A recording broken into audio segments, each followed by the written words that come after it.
Hello friends, स्वागत है आपका हमारे मोबाइल हब में।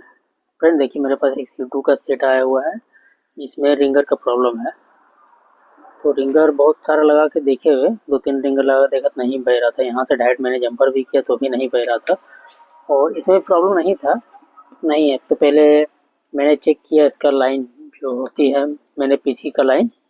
तो देखिए मैंने यहाँ पर जो है ना, एक यहाँ पर मैंने स्क्रैच किया। देखिए यहाँ पर मैं जंपर लगाऊंगा, स्क्रैच किया हूँ, मैं जंपर लगाऊंगा। ठीक है, ऑटोमेटिक बजने लगेगा क्योंकि यहाँ से जो लाइन है, यहाँ से लाइन मिसिंग है। तो मैं यहाँ पे जंपर करूँगा तो बजने लगेगा।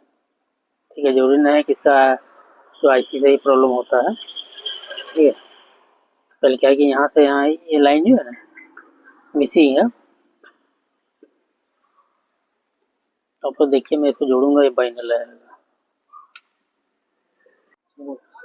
तो देखिए आप लोग, ये C2 का सेट है जो रिंगर प्रॉब्लम में था, वो ओके हो गया है। ठीक है, देखिए आप लोग बज रहा है।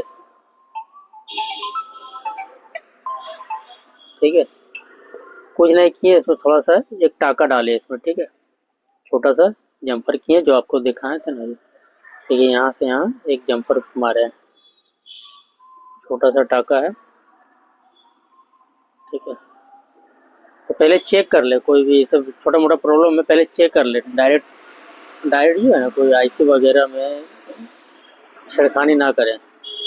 पहले इसको चेक कर ले कहाँ से प्रॉब्लम है नहीं है, उसको अच्छे से आप चेक कर लें। Thank you friends.